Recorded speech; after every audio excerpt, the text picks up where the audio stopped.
means of transmitting power through parallel shaft at constant angular velocity. It is assumed that they do not have slippage between contacting surface similar to rotating cylinder. Diba sa kiniwanan sa alala nyo? Ang unang discussion dyan ay rotating cylinders. Okay? Pagkatapos mo, pumasok siya ng gear. Okay?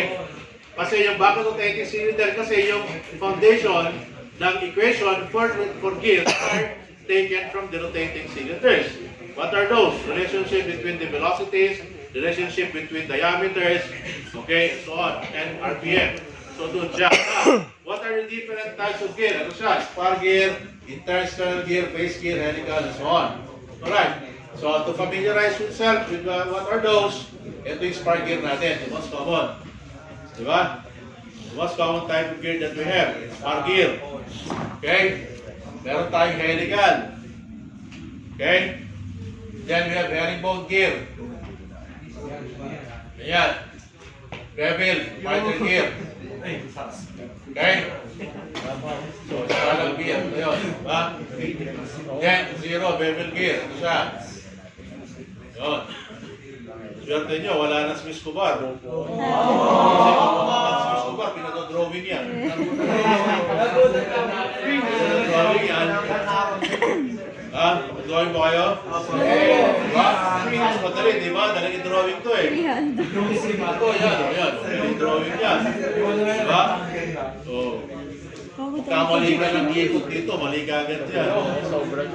Kaya swerte kayo, napunta yung Miss Kubar. Eh, pinadrawing niya lahat yan eh. Kung sinabi mo 100 feet, dapat makita niya 100 feet lahat yan.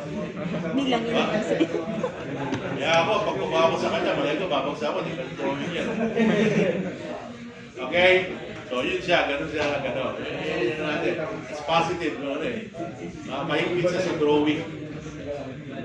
Okay, so, basically the bevel gear, worm gear. Yun. Bakit worm? Kasi ito ay student siya.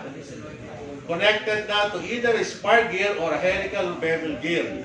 Okay? Yan natawag na rock and pinion. Paano ba to? Ito rock and pinion, ganyan lang. Okay? So, sinagyan sa pagkita, pagkatun lang siya. Ito yung rock, ito yung pinion na tinatawag natin. Okay? So, and then, ito yung planetary gear, internal, external gear, phase gear. So, yan siya. Okay? So, okay? Yan ang different types of gear.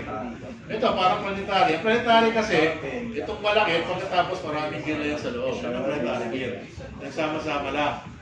Kaya ito, parang planetary din siya. Kung ito palagay natin, ito ang gear na nasa loob, tapos lalagyan natin ang tatlong gear din sa loob, yan ang tinatawag natin ng planetary gear. Okay? Now, sa board exam, nagbibigay din siya ng gear problem. Okay? Anong klase binibigay niyang gear problem? Okay, dalawa lang. It's either a worm gear or probably spar gear. Lang. Okay, but how do you design this problem? Okay, it's not only dependent upon the RPM or the velocity diameter. Okay, so kailangan alam nyo rin yung different parts of the gear. Mga gabi mga, kung galing kayo Miss Kubar, alam nyo na to. The different parts of the gear. Diba? This one. Yun. Then boom. Okay? Phase swing. Diba? Natin dyan. Alright. So, sa spar gear tayo. The small gear or the driving is usually termed as the pinion. Okay? Pinion and gear. Gear and pinion. Okay? So, pareho silang gear. Kaya lang, the smaller one is termed to be the pinion and this one is termed to be the gear. Okay? Gear and pinion sila. So, the driving gear, this one is the pinion, smaller one, and the driven gear. And this is how we determine the different parts of a gear. Okay? So, different parts of a gear natin yan. Ang tawag natin dito, ano? Ano to? Ang tawag dyan? Ano? This one, ang tawag dito. Just of this one. Hindi. Hindi. Ang addendum. Addendum. Face swing. This is what we term as the face swing. Yan ang pinigyan niya. Ang two thickness, nasaan? Ang two thickness, ito. The addendum, addendum plus the clearance is your tooth thickness. Ito ay face width. Yan ang face width. O kaya, sa libro natin, may ibang tawag dyan sa the face width. Ano tawag? Ano? Okay. Another term for face width, the bagir. Tutwid. Eh, toothpaste. Toothpaste. Ano na yun? Toothpaste. Toothpaste. Oh, hindi ko ano yan. Toothpaste talaga. Another term for face width is a toothpaste. Toothpaste ang tawag nila dyan. Okay? So, be aware of this dimension. Okay? Now, so how do we design the gear? Gears actually are designed based on a certain value or certain number. Yung tinatawag nating diametral pitch or module. Okay? So, pag nasa English unit tayo, it is diametral pitch. Diametral pitch is different from the pitch diameter. Iba yan ha? Iba ang pitch diameter sa diametral pitch. Ang pitch diameter, ito. Hindi, ito. Ang pitch diameter natin, yung laki nito. Okay, ito. Magmula sa gitna nito. Ito yung matawag natin ay pitch diameter o kaya pin diameter. Okay, it is different from the diametral pitch. Diametral pitch basically is the number of teeth per inch of the pitch diameter. So if I consider 1 inch of this pitch diameter, how many teeth are present into this one? That is now what we term as the diametral pitch. DP kung tawagin. Okay? Now, if I get the reciprocal of the diametral pitch, 1 over dp, that is equivalent to the module. Okay? Module naman. Ang module ay nasa SI unit tayo. Ang dp nasa English unit. Ang module ay nasa SI. But how do you determine the module? Okay? If you get the reciprocal of the diametral pitch, that will give you the module. Palagay natin, ang dp natin ay 4. Okay, if I get the reciprocal of that is what? 1/4 or 0.25. Multiply it by, kung yung 0.25, convert that in terms of millimeter. Okay, 25.4. That will give you the module. Okay, yan ang module natin. Now, modules or DP are standard. It's taken from our textbook. Parang sa number of teeth ng sprocket. Okay, standard siya. Yung piece ng sprocket natin. Okay, standard yan. So, these are the module na tinatawag natin. Okay, and to determine all of this, it will be dependent on the diametral pitch or module. Okay? Kasi ang okay? So lahat ng ito ay manggagaling sa module. Pag alam natin module ng diametral pitch, makuha natin bawat isa na yan. Now, ano yung pressure angle natin na yan? Ito yan, yung pressure angle natin yan. So ang pressure angle natin, standard. Meron tayong 14.5 degree, meron tayong 20 degree, meron tayong 25 degrees. These are the standard pressure angle. 14.5, 20 degrees, 25 degrees, 20.5. Okay? O meron pa tayong AGMA, yung American Gear Manufacturing Association pressure angle. Pwedeng 20 degrees, pwedeng 25 degrees. So these are the standard. Kaya pag alam mo yung pressure angle, malalaman mo yung normal angle siya. Okay, now, so take note of this one. So if they are in mesh like this one, okay, at yung angle natin, the line of action, ito yung tinatawag natin na normal force na in-exert natin sa gear. Kaya pag alam niyo yung pressure angle, you can convert this normal force into its particular component. Okay, component niya, yung tangential at saka yung radial. Okay, anong ginagamit natin sa gear? Ang ginagamit natin dyan is the tangential force. Okay? Bakit hindi radial? Kasi ang gear, pag nag-in-mesh sila, kaya nag-mesh siya, ang sira ng gear tooth, ha? Ang sira ng gear tooth is term of bending. Nagbe-bend siya eh. Diba? Ito. So, nagbe-bend siya dyan. Pero dalawa ang loading niya, yung tangential at saka yung radial. Yung radial, kaya hindi ginagamit sa force sa gear natin, depende na yan, is this because kinocompress niya ang gear tooth. But if the gears are in mesh, you do not actually compress the gear tooth. You exert now a bending load on the gear. Kaya ang stress na kinoconsider natin sa gear, kahit anong klaseng gear, is a flexural stress. Flexural siya. Okay? Those are the things that you have to consider. Now, the one that causes flexural stress on the part of the gear is your tangential force. Ito, tangential force natin na yan. Okay, now, so, again, how do you now design the gear? Ito siya. Okay, computin natin circular pitch. Distance of one tooth to the adjacent tooth measured on the pitch circle. So, if I measure this distance to that distance, from this distance to that is now what we term as the pitch circle. So, tandaan niyo kung ano yung pitch circle, o yung, ano yung circular pitch, ano yung pitch circle, ano yung diametral pitch. So, the diametral pitch is not equivalent to the pitch circle or pitch diameter. A pitch circle is either, pwede siyang tawagin na pitch circle, which is this, o kaya, pwede siyang, pitch diameter. Okay, pitch diameter or pitch circle, same. So, if I measure the distance from this point to that is now what we term as the circular pitch. Parang yung pitch ng roller chain. Okay, silent chain, the pitch, diba? The distance measured from one point of a tooth to another point on the adjacent tooth. That is now what we term as the circular pitch. And how do you compute for that? Using now this particular equation. ID over N. N is the number of teeth. Ito naman yung diametral pitch natin. N all over D. N is the number of teeth all over D.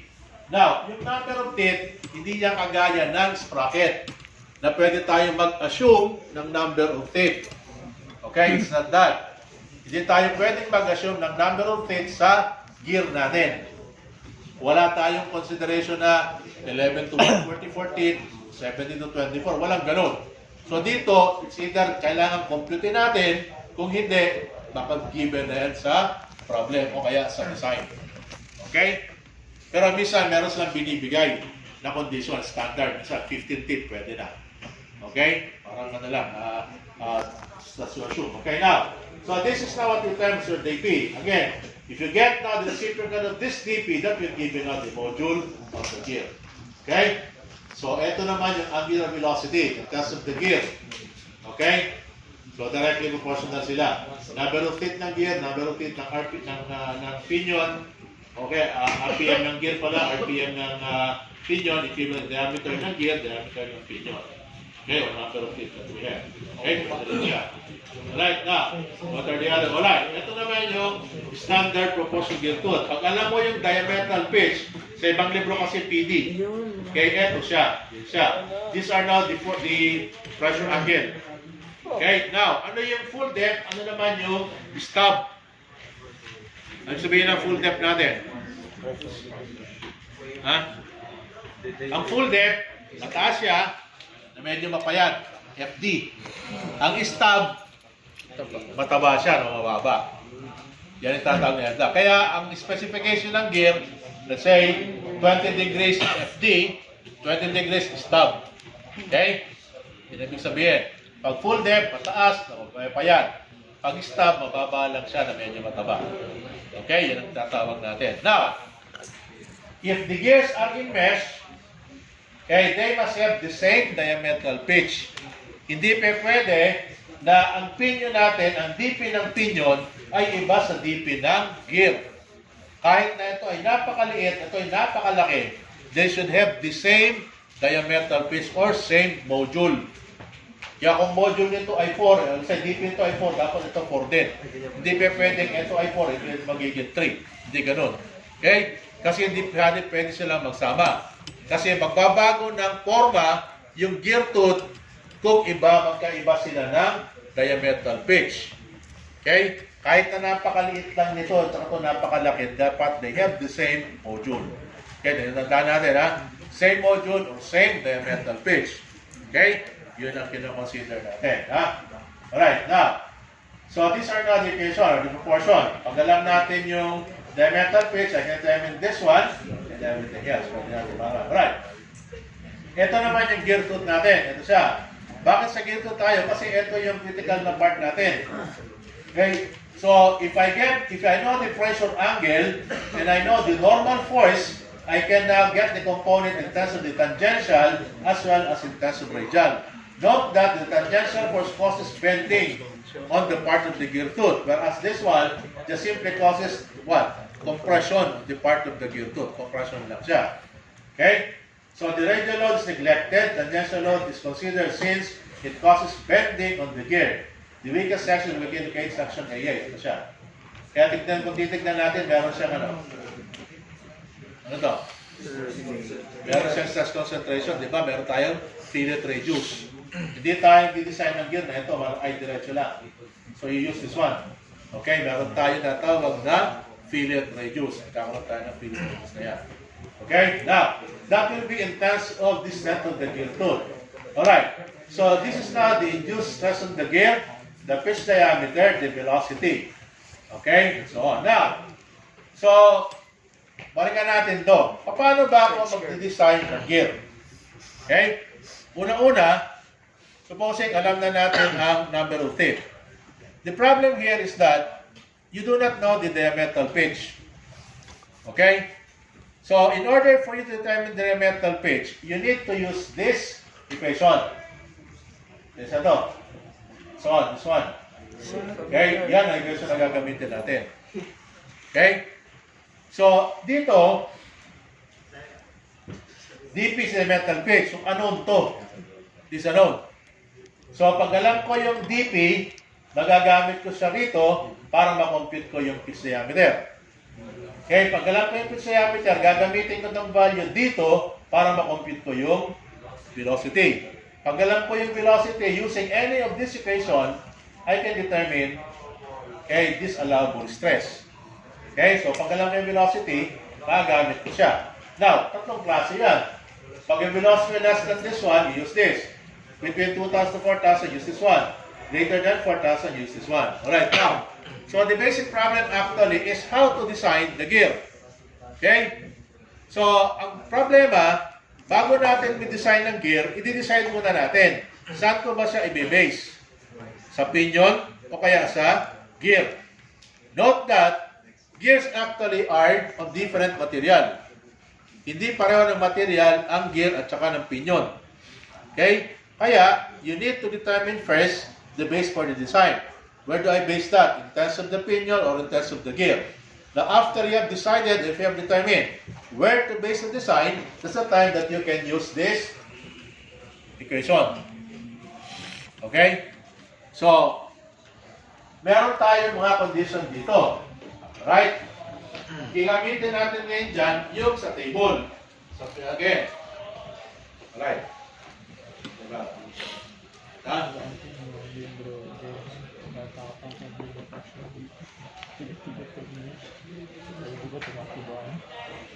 So, sa libro nyo,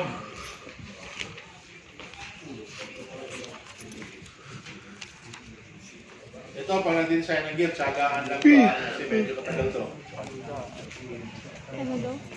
Tsagaan daw. Tagal daw mag-solve ng gear. Kaya yung gagamit ng ano,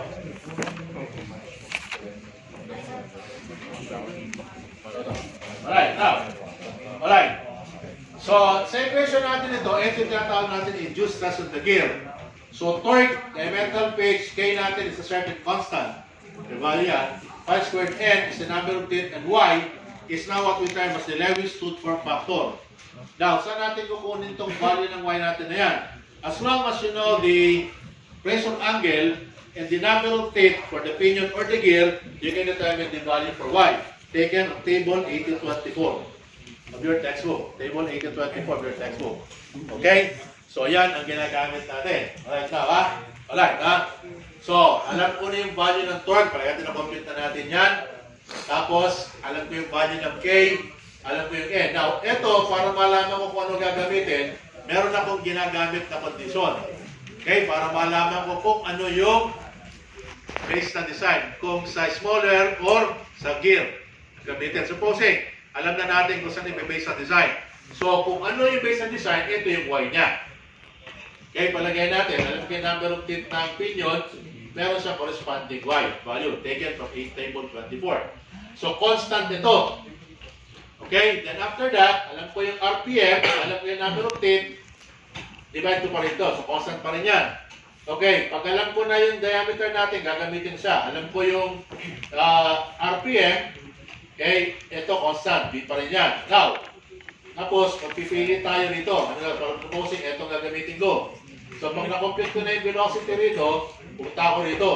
Okay, lalagay ko rito yung velocity. But take note, yung velocity natin, meron pa siya variable D. Kasi hindi pa natin ako-compute ito, hindi pa natin alam yan. So, everything is variable, okay? Then after that, ito. Now, then after that, nasunabot. Now, paano ginagawa yan? Ito, kumbaga sa ano, diretso na natin, trial and error to. Trial and error. Dapat, para malaman nyo kung ano yung tamang BP, yung value na to, okay, should be equivalent to this one. Okay? Equal sila. Yung equal to. Kasi para malaman kung tama ito, dapat itong stress na yan should be equivalent to this. O any ginagamit, dapat equal sila. Kasi ito yung allowable stress ng gear. Ito yung induced stress dun sa gear natin. Okay? Dapat equal. Now, the problem is, papareho lang yan kung pareho silang material. What yung hindi sila para material? So surely, okay ba sila? So, ang problema, paano mo, ano pipiliin mo?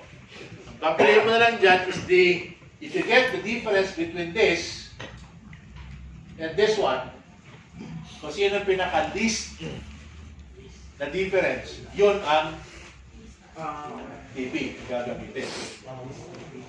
This, pinakamaliit lang. O kaya yung pinakamaliit Difference lang. nung stress. So, paano difference? Pwedeng 10,000, pwedeng 1,000, pwedeng 2. Depende.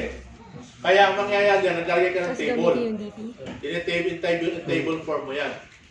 Okay, that's Kung may pinakamaliit na change difference ng induce tsaka yung Kaya allowable. yan. Supposing, alam ko na yung DP. Okay? So, alam ko na. Diba? Alam ko na yung DP. So, pag alam ko na yung DP, pwede akong balik dito. Makakompute ko na to. Alam ko na yan. Now, the problem. Yung gear ba natin na yan ay matibay? O yung gear ba natin na yan ay matibay nga, kaya lang madali namang mag-wear. Madali magasgas. O kaya, hindi siya masyado nagagasgas, pero matibay pa siya. So, yun ang mga question. Kaya dito, hindi nagtatapos ang design ng gear. Kasi, kailangan malaman natin kung pwede siya. Strength of the gear tooth. You can using now the Buckingham's equation. This one. So this is now an empirical equation to determine whether you are using now if the gear tooth that you have designed is okay or not. Strength, matibay pa siya. Hindi pa pwedeng mabali yan. Kaya ito ginagamit na equation. So yung tangential force na na-compute nyo kanina from this, okay, will be used in terms of this one. Pag alam natin velocity, alam natin dito, alam natin yung value na yan, kuha natin yan. Ano yung B? Phase width. Okay, ano ba sabi ko sa phase width, di ba? Sabi ko, ang phase width natin ay ito. Phase width natin na yan. Okay, and then back to this. Right? Yun, yung C natin. Error in action. So, yung error in action na yan, meron tayo sa libro niyan. It's also given in your textbook. Nasa libro natin yan. Okay, now, so, upon substituting all of this value, this one, you determine now the dynamic loading that we have. Ito natawag natin na dynamic loading. Now, so, paano natin malalaman kung siya ba ay okay in terms of the strength of the gear tooth? Meron din tayo way of doing that, determining that. How? Gagamitin natin ang condition will be this one. Dapat yung design stress mo, okay, which was taken from this, or this one, should be this one. I-compare mo siya rito. Sa endurance limit, dito siya. I-compare mo siya rito. Alam mo yung coefficient, ito yung F natin. Ito siya. Dynamic loading, F natin yan, isipin all of this one. So, if this one, compared to this test that we have, okay, is less than that, this one is less than that, therefore, okay siya. The standpoint of wear of strength. Okay, standpoint of wear of strength. Now, so okay siya sa strength, kaya lang, okay ba siya sa wear? So, kung competitive din yun, ulit. Ito naman ang gagamitin natin. Okay, meron ba gear 2? Okay? So, yun siya. So, D, F, swing, okay? Kaya yung design ng gear, ito ang problema. Yan. So, yan. Na-compute mo yan. Pag na-compute mo naman yan, paano natin malalaman? So, test it again. Okay, this one. Gear 2. Dapat itong limiting wear load should be less than this one. Dynamic loading.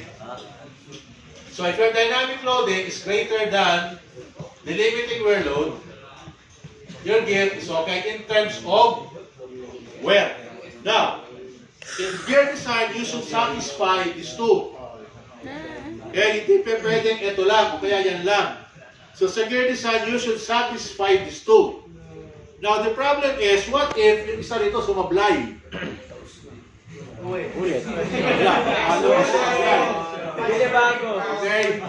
So, paano? Pag sumablay, hindi pwede iwanan na lang natin yan. Tignan nyo ha, unang-una, yung material ng gear tsaka pinion magkaiba. Talagang merong isa rito sasablay, baka may sumablay dyan. So, paano kung sa palagay natin, hindi tama yung material? Yung ano, hindi na ba? Hindi. Masira.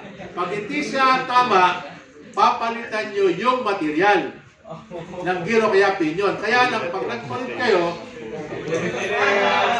balik ka dito. Yun. Okay, so tapos tayo yan. Yan. Hanggat hindi mo nasasatisfy yung condition, pabalik-balik ka rito. Yun. Ay, pwede natin mag sa exam yan, sa finals. 2 hours, 1 Diba? Yan.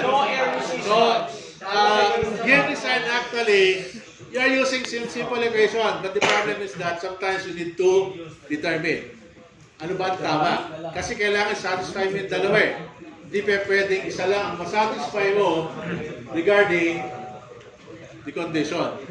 So you need to go back to this equation. So ibig sabihin, yung unang computation mo, mali, scratch na yun. Balik ka ng material, compute ka ulit dito. Balik ka na naman dito. So hanggang masatisfy mo yung condition natin na yan. Okay? Check ka ulit. Mag-check ka na naman dyan. So, kung meron kayong sa thesis nyo, marami kayong gear, pasensya ha. Ito siya. Bakit ba kailangan magkaiba ng material? Bakit kailangan magkaiba ng material? Ano na?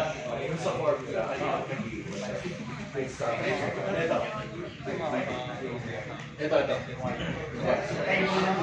Table. Kasi magkakapit ka ulit. Hindi ito kapit again. Actually, sa material Oh, yun ba? Bakit kailangan magkaiba yung material? ng Pinion, Okay, tsaka so ng the gear. problem actually test the gear is that you need to consider Hindi. Kasi kung mahirapan ka naman, ba't di mo na pag-isahin yung so material? yan ay para sa spark gear. nagano ko lang magnet. Paano ba may mga work gear? Yari na. Ano? Tatanong natin. Work gear naman tayo. Yan. Ito work gear natin. Ang work, meron siyang worm wheel at saka meron siyang worm. Ito yung worm natin. Okay, so parang screw siya. Parang power screw. Okay, parang power screw yan. Kaya sabi ko nga sa inyo, kung nanggaling kayo screw, parang ito, Ay pa. power wheel yan. Right now, so what are the equations for this one? Ito lang naman yan. Okay? So, saan natin ang wado? Tangent alpha, d del over pi. Ano yung equation ito? Diba? Power screw. Diba? Because a work gear is similar to a power screw. There's an angle for that. That angle, alpha. Diba? Helix angle. Kung tawagin natin to. So, meron siyang helix angle, alpha. Equivalent to the lead all over pi dw, diameter of of the worm. Diba? Ano siya eh? Ito, helix angle. So para siyang worm gear, power screw. Okay? So using this one, so for that one, yun ang ginagamit natin, ha? Sa worm natin. Alright, now, ano ang diferensya ng worm gear dun sa spar gear? If in case you want to have a bigger speed ratio, okay, instead of using a spar gear, or helical gear, or bevel gear, you use now a worm gear. Kasi ito, higher speed ratio to. Higher speed ratio pero compact siya. Kasi maliliit lang ito eh. Maliit lang siya. Supposing, speed ratio ko palagay natin so, 500:1 o 1,000:1. Pwede yan. Now, kung gagamit ka ng spar gear, ano lalabas? Napakaliit ng pinion, napakalaki ng gear. So, space consuming. So, instead of using spar gear, we use now a worm gear for that. Okay, because that will give you now a smaller compact worm was compact gear. Maliit lang siya. Pero, higher speed ratio. High speed ratio siya. Mas mataas. Okay? Now, ang worm gear natin, dalawang klase. Pwedeng left hand drive, pwedeng right hand drive. Okay, kaya nilalagay yan sa mga palagay natin yung mga maraming gear na kailangan. Okay? So, left hand drive, right hand drive. But whether left hand or right hand, okay na siya. Okay, walang problema yan. Same equation. Depende yan kung paano rotation ang gusto mo. So, commonly, ito yung kinakabit natin sa motor, ito yung kinakabit natin dun sa output shaft natin. So, kung gusto ko nito, let's say clockwise, ito naman, counter. Ayan. So, depende yan, left hand or right hand drive. Okay, yung rotation natin. Ayan. So, that is not the worm gear. It is quite similar to a power screw because we have now this good angle, di ba? The pitch, ano natin yung pitch nito? The distance measured from one point of the to another point of the adjacent to.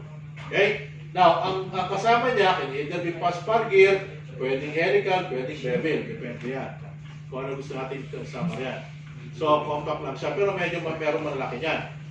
Okay, ginagamit din siya. Palagay natin yung mga hoist sa elevator, sa mga hoist natin, sa mga pinahan. Pwedeng ginagamit yan ay worm gear. Kasi yung speed ratio na kailangan natin. Alright, now, so to design that, ito lang naman. Para siyang power screw ang tinatawag natin. May pitch, mayroong helix angle, okay? Bawasan natin na yan. Okay? Question. Totoo ka. Where? Ipakita natin yung where. Isa figure ng where. Oo naman, totoo. Sa ulo ko puta. Okay? So, expiring yan ito. Worm gear natin. So, ang connection nito, pwedeng 90 degrees na ganyan. Ito yung worm, ito yung gear. O kaya pwede nakaganyan. Pwedeng 45, depende. Kasi depende yan. Kung palagay natin ito, gusto ko bevel gear ang gamitin dyan. So, depende sa yan. Pwede naka-90, pwede ganito lang siya. Okay? So, depende yan kung ano gagamitin na kasama nito. Pero, ganun pa rin. Kung ano yung module natin dito, dapat pareho sila ng module. Okay? Whether it will be a worm gear, they should have the same module. Hindi pa pwedeng magkaiba sa module natin na yan. Okay? So, naalala ko si Square, pinatodrawing din ito. Okay? Diba? So, yan. Kamali ka lang ng isa rito, mali na lahat yan. Okay, ano gusto niya mangyari? Okay, perfect. Yan, diba? Worm-gear natin na yan. Okay? Question. Any question? Si ano? Kaya, umabot sa punto na you have to design this. Yes. Dito lang siya. More or less.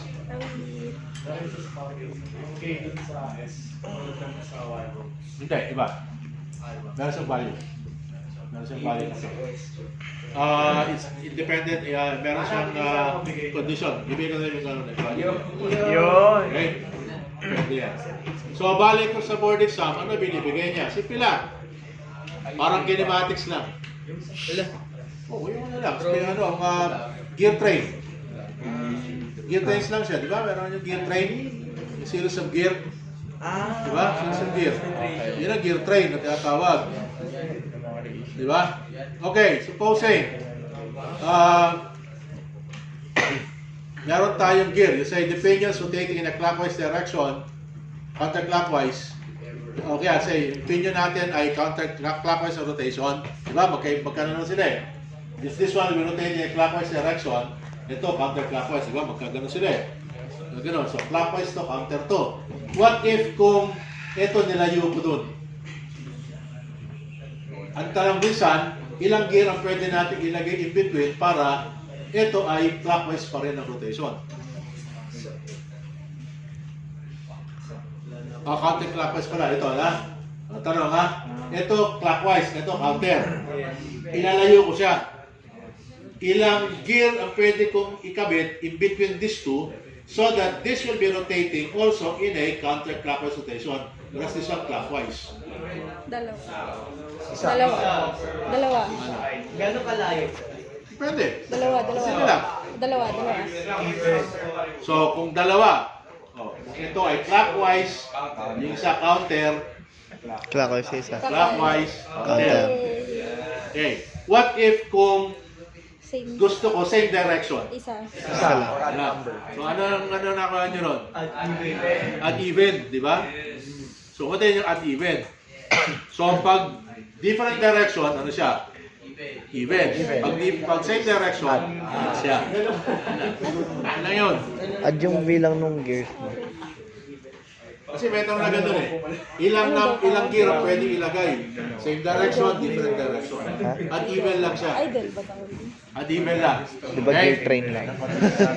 So these are the things you need to consider. Oh. Yung ano? Huwag mo sa gitna. Alright. Idol. Kaya naman muna. Balik na tayo rito, ha? Games! Icebreaker!